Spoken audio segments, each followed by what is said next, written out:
네, 안녕하세요. 815 모니터 오늘도 즐겁게 시작합니다.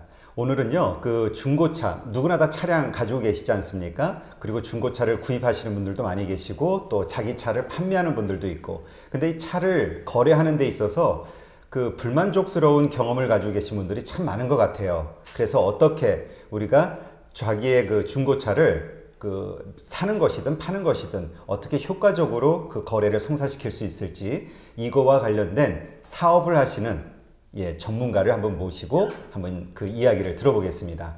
지금 장안평 중고차 매매센터에서 카투맨이라는 상호로 그 자동차 매매를 하고 계시는 배효진 대표를 초대했는데요. 안녕하세요. 네, 안녕하세요. 네.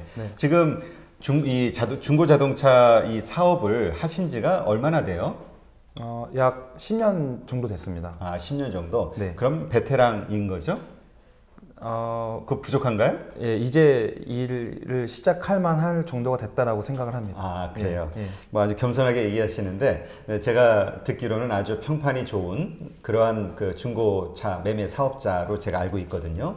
왜냐하면 이 중고차 관련해서는 못 믿는 경우가 참 많이 있는 것 같아요. 그렇죠, 많이 있죠. 예, 왜냐하면 경험이 많아서, 그러니까 속은 경험들이 좀 그렇죠. 있으니까 네네. 중고차 하시는 분들 좀 안 된 얘기지만 다 그렇지는 않죠. 일부 분들 때문에 이제 그 안 좋은 그 이미지가 있는데, 네. 그래서 어떻게 효과적으로 우리가 그 중고차 사업하시는 분들과 거래할 수 있는지, 또 그런 분들, 좋은 분들을 어떻게 찾아낼 수 있는지 가지고 있는 노하우 네네. 혹은 경험에서 나온 예. 그러한 이야기들을 좀 솔직하게 얘기해 줬으면 좋겠어요. 네, 알겠습니다. 아주 네. 솔직하게 한번 얘기해 보겠습니다. 네. 자, 일단 우리가 이제 중고차를 사기 위해서 이제 그 센터를 가지 않습니까? 네네. 거래 뭐 장안평도 있고 또 네네. 어디가 있죠? 큰 가까운 곳은 서울 양재동 오토갤러리가 있고요. 수입차 전문 전시장이 있고, 그리고 최근에는 강서구 있는 가양동 오토갤러리, 서서울 모토리움, 그리고 최근 또 용인에서 용인 오토 허브 단지, 이렇게 서울 경기 지역에 있는 큰 단지가 있고요. 인천이나 부천 지역에도 단지가 많이 있는 걸로 아는데, 큰 단지가 있는데 그쪽에서는 약간 허위 매물 관련해서 안 좋은 소식들이 좀 많이 들려오고 있습니다. 그렇죠. 자, 먼저 차를 우리가 이제 사러 가지 않습니까? 그러면 일단 싸게 사고 싶은 게 우리 소비자 심리잖아요. 그렇죠. 좋은 차를. 그렇죠. 그렇죠? 네. 그러니까 가성비 있게. 네네. 자, 어떤 딜러를 찾는 게 좋을까요? 일단 좋은 딜러를 찾는 방법에 대해서는 말씀드릴게요. 제가 생각하는 좋은 딜러란 경험이 좀 있고, 그러니까 지금 제가 있는 활동하고 있는 장안평에도 20대 어린 친구들이 이제 많이 보이는데, 제 개인적인 생각으로는 그런 좀 나이가 어린 친구들은 좀 피하는 게 좋고, 두 번째는 서울시나 그 활동하는 단지 내에서 인증하는 허가증이 나와요. 그래요? 딜러증. 그 딜러증이라는 거는 누구나 이렇게 볼 수 있게 차고 있나요? 아니면 그렇죠. 확인을 해달라고 해야 되나요? 저 같은 경우는 항상 목줄로 해서 걸고 다니는 게 거의 365일 중에 365일 다 걸고 다니고요. 그리고 보통은 이제 이게 자기 얼굴과 인적사항이 나오기 때문에 이렇게 자기 지갑에 넣고 다니시는 분들이 있어요. 그럴 경우에 딜러증을 좀 확인해달라고 요청을 하는 게 일단 좋은 딜러라고는 할 수 없지만 그래도 인증 딜러를 확인할 기본적인 자격은 그렇죠. 되는 딜러. 예, 확인할 필요는 있습니다. 자, 그러면 이제 그렇게 자격 있는 딜러하고, 근데 사실 우리가 딜러를 찾지는 않잖아요. 가서 차 보면은 알아서 이제 딜러가 오잖아요. 네네, 맞습니다.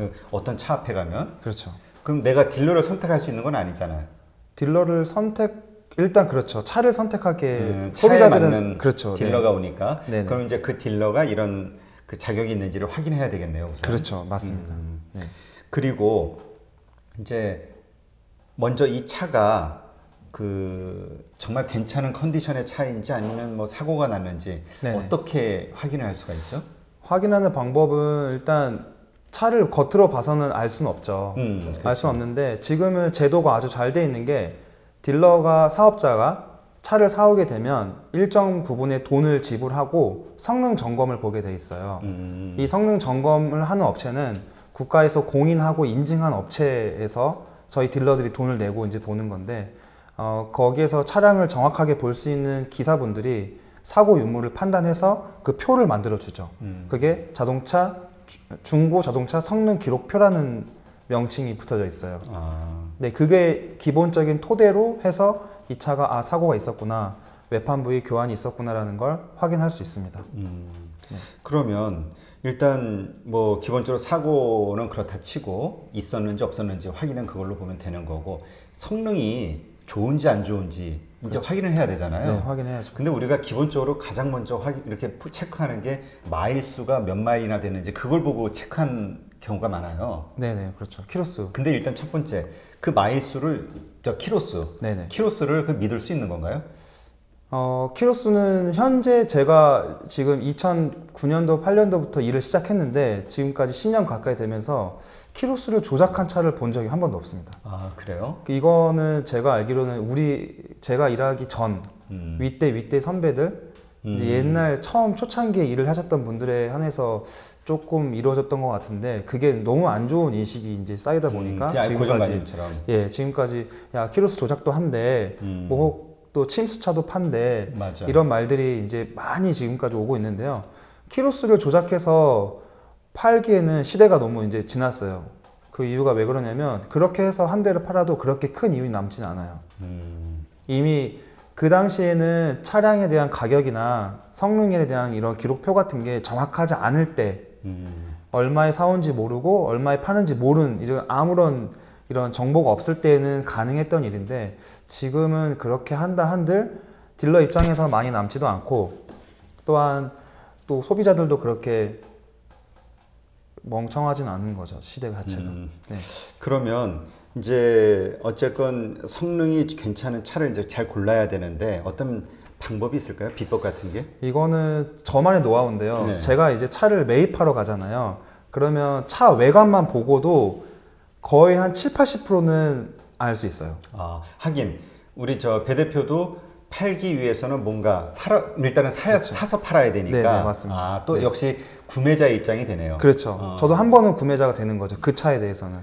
그래서 굉장히 꼼꼼하게 살피는데, 일단 우리가 사람을 처음 딱 바라볼 때 외모를 보잖아요. 그렇죠. 어쩔 수 없이. 그리고 본능적으로 머리 끝에서부터 발끝까지 보게 되는데, 마지막에는 꼭 이 아래쪽에 시선이 머물러요. 근데 차도 똑같아요. 차를 딱 보기 시작하는 순간 천장, 그리고 A필러, B필러, C필러, 문, 그 다음에 타이어를 보는데, 저는 항상 타이어하고 휠을 봅니다. 아, 타이어하고 휠. 예, 기본적으로 타이어와 휠 관리를 잘한 차들은 외관도 깨끗해요. 예를 들어서 평소에 운전을 잘 하지 못하는 아주머니들이 차를 타잖아요. 네. 거의 8, 90%는 휠이 다 긁혀 있어요. 아, 긁혀 있는가 아니면 예. 깨끗한가? 예. 그리고 남자 같은 분들도 물론 긁혀 있는 사람이 많긴 한데, 차량 관리를 꽤 신경 쓰는 사람들은 휠 타이어만 봐도 굉장히 깨끗하고 타이어 연식이 오래되어 있지 않은 타이어가 꽂혀 있죠, 차에. 그래서 그걸 기본으로 보고, 그리고 차를 딱 이제 가까이서 보지 않고 대부분 저 같은 경우는 10에서 15m 뒤에서 차를 바라봐요. 그러면은 외판에 도색이 되어 있는지 안 되는지를 볼 수 있죠. 톤이 다르거든요. 네. 근데 그게 쉽게 잘 확인이 돼요? 오랫동안 일을 한 저로서는 쉬운데, 일반인들은 좀 쉽지 않은 건 사실인 것 같아요. 근데 도색을 했다는 건 사고가 났었다는 얘기인 거잖아요. 그렇죠. 대부분 그렇게 생각을 많이 하시죠. 그런데 단순히 이제 주차 중에 긁힘도 도색을 해야 되는 이유가 되는 건데, 그렇죠. 그런 경우는 사실은 사고라고 하기는 좀 애매하죠. 근데 도색을 한 번 한 것이 하지 않은 것과 큰 차이가 나요, 나중에? 관리라든가 차의 어떤 그 손상, 그러니까 부식과 관련해서? 도색을 한 것과 하지 않은 것 차이, 그렇죠. 많이 있죠. 일단 도색을 하게 되면 차의 외판을 많이 건드려야 돼요. 그러니까 원래 그 차가 갖고 있었던 그 철판, 그러니까 판금을 하고 도색을 주로 하는데, 네. 판금은 철판을 구부러져 있는 철판을 피는 걸 판금이라 그래요. 예. 그런 다음에 도색을 하게 되면 차가 아무래도 좀 좋지는 않죠. 그러니까 나중에 더 그만큼 뭐 부식이라든가 아니면 더 손상을 받을 확률이 높다는 건가요? 그렇죠. 부식이 있을 수 있죠. 부식이? 작업 중에 습기가 들어간다거나 이음새가 완벽하게 메워지지 않았다거나 그러면 부식의 위험이 있습니다. 그래서 실례로 벤츠나 BMW, 그러니까 우리가 아는 수입차 서비스 센터에서는 차가 찌그러지면은 도색을 해주진 않아요. 무조건 교환 처리합니다.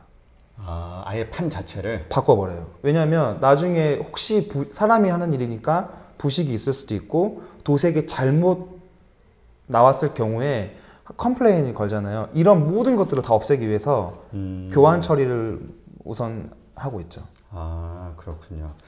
자, 그러면 어쨌건 도색이 안 돼 있는 차를 사는 게 좋은 거네요, 우선은. 그렇죠. 네. 근데 이제 그걸 참 찾기가 쉽지가 않은 게 이제 문제인데. 네네. 예. 본인만의 방법은 다시 한번 이야기해 주시면. 요즘에는 첨단 장비들이 많아요.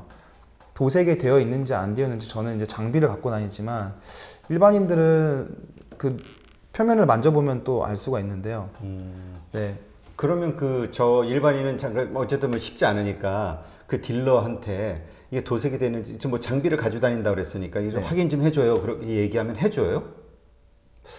근데 저는 그걸 갖고 다니는데 아마 대부분은 없을 거예요. 근데 이제 이게 차가 전차주가 어떠한 과정을 거쳐서 이 차를 탔는지 딜러들이 100% 숙지하고 이 차를 매입해 오지 않기 때문에 그 딜러도 모르는 경우는 굉장히 많고 네, 성능을 보잖아요. 아까 성능 얘기를 했는데 성능을 볼 시에 중고차에서 도색은 성능에서 제외입니다. 아, 도색은 그렇게 중요한 요소는 아니네요. 네, 이거는 상품화 과정에서의 있을 수 있는 일이라고 인정을 해주는 거라서 네, 판금 찌그러지거나 교환이 있으면은 그 성능에선 다 체크가 하게 돼 있죠. 그러면 성능과 관련해서 가장 중요하게 체크해야 되는 것들이 뭐예요? 차량을 볼 때 남자분들이 대부분 100이면 100 차를 보러 오잖아요. 네.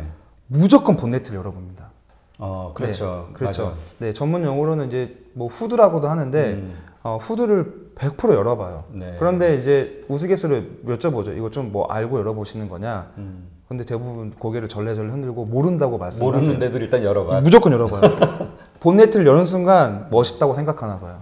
네, 본네트를 열어보는데 일단 본네트를 딱 열어보고 나서 처음 봐야 될 곳들이 있어요. 일단 이 차가 사고차인지 아닌지는 내가 전문 지식이 없을 때 그 본네트를 열면은 차는 볼트가 이렇게 다 도색이 되어 있어요. 네.